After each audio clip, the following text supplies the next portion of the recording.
Hai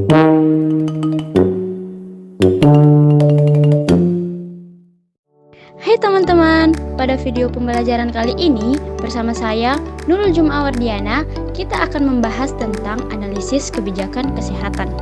Adapun poin yang akan kita bahas pada kali ini yaitu pertama, ada unsur-unsur kebijakan kesehatan. Kedua, manfaat kebijakan kesehatan. Ketiga, jenis-jenis kebijakan kesehatan. Dan keempat, langkah-langkah menyusun kebijakan kesehatan. Sebelum kita masuk pada topik utama, kita perlu tahu apa sih yang dimaksud dengan kebijakan kesehatan itu. Kebijakan kesehatan itu sendiri adalah sesuatu yang berhubungan dengan kesehatan, berupa aturan, program-program, atau semua yang berhubungan dengan kesehatan. Kebijakan kesehatan sifatnya mengatur dan mengikat bagaimana semua yang berupa aturan atau program tersebut dilaksanakan oleh aktor atau mereka yang bergerak dalam bidang kesehatan, termasuk di dalamnya tenaga medis. Adapun analisis kebijakan kesehatan ialah terdiri dari 3 kata yang mengandung arti atau dimensi yang luas, yaitu analisa atau analisis, kebijakan, dan kesehatan. Analisa atau analisis adalah penyelidikan terhadap suatu peristiwa atau seperti karangan, perbuatan, kejadian, atau peristiwa untuk mengetahui keadaan yang sebenarnya, sebab musabab atau duduk perkaranya.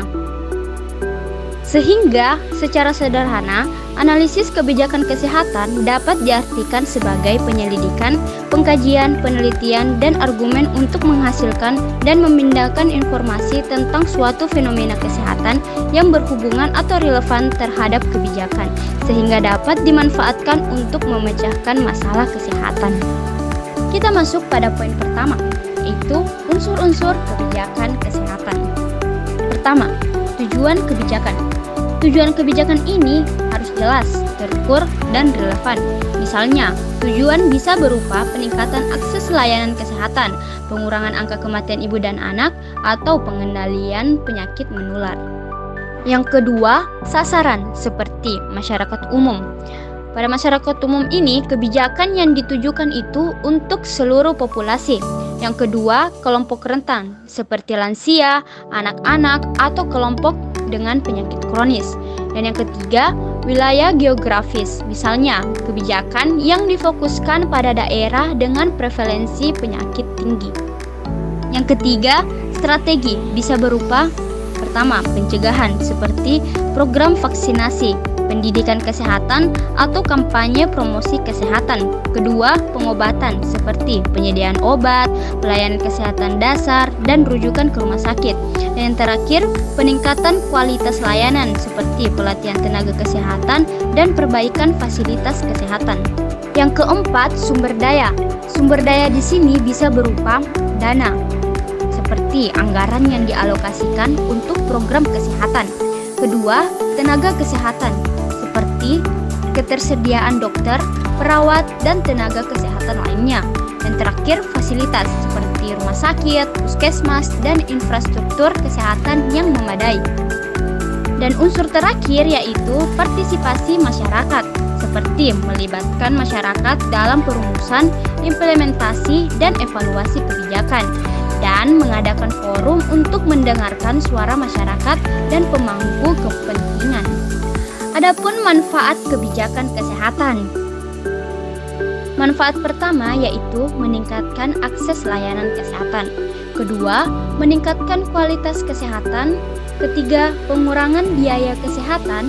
Keempat, pencegahan penyakit. Dan yang terakhir, penguatan sistem kesehatan. Adapun jenis-jenis kebijakan kesehatan. Yang pertama, kebijakan kesehatan publik. Pada kebijakan ini ialah melindungi dan meningkatkan kesehatan masyarakat secara keseluruhan. Contohnya, program imunisasi, kampanye antar rokok, dan pencegahan penyakit menular. Yang kedua, kebijakan kesehatan lingkungan, yaitu mengatasi faktor-faktor lingkungan yang mempengaruhi kesehatan.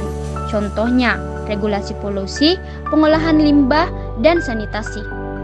Yang ketiga, kebijakan kesehatan global. Maksudnya di sini ialah kebijakan yang mempunyai kerjasama internasional dalam isu kesehatan.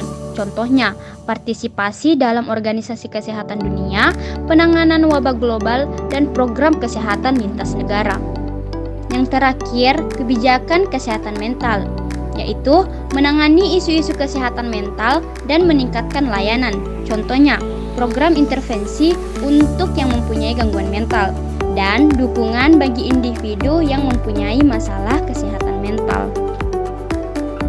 Langkah-langkah penyusunan kebijakan kesehatan. Langkah pertama yaitu perumusan masalah. Perumusan masalah kebijakan ini juga dapat diartikan sebagai proses perencanaan. Dalam perencanaan, terdapat 3 aspek pokok yang harus diperhatikan, yaitu hasil dari pekerjaan perencanaan atau outcome of planning, perangkat organisasi yang dipergunakan untuk melakukan pekerjaan atau mechanic of planning, serta langkah-langkah atau proses melakukan pekerjaan perencanaan. Langkah kedua, formulasi kebijakan. Formulasi kebijakan adalah upaya atau tahap menjadikan masalah atau isu menjadi sebuah agenda pemerintah yang dalam bentuk hukum publik.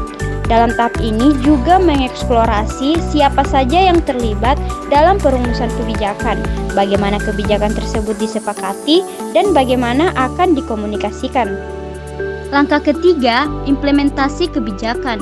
Untuk mengimplementasikan kebijakan, maka ada 2 pilihan langkah yang ada, yaitu langsung mengimplementasikan dalam bentuk program-program atau melalui formulasi kebijakan derivat atau turunan dari kebijakan tersebut. Tahap ini seringkali diabaikan, namun demikian merupakan fase yang paling penting dalam membuat suatu kebijakan. Karena apabila kebijakan tidak diimplementasikan, maka dapat dianggap keliru. Langkah keempat ialah monitoring kebijakan. Fungsi monitoring ini adalah untuk mencegah penyimpangan atau protektif, meluruskan penyimpangan atau kuratif, dan membimbing pegawai agar tidak menyimpang atau preventif. Aspek yang perlu diperhatikan dalam fungsi ini adalah objek, metode, dan proses.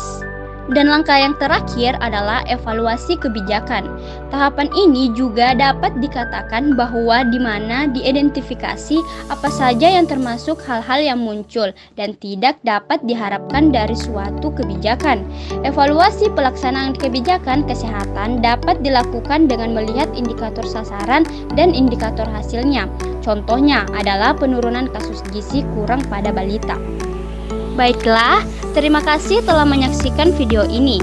Semoga materi yang telah kita bahas dapat bermanfaat dan memberikan pemahaman yang lebih baik tentang analisis kebijakan kesehatan. Jangan lupa untuk berlatih dan menerapkan pengetahuan yang telah Anda pelajari. Sampai jumpa di video berikutnya. Tetap semangat belajar!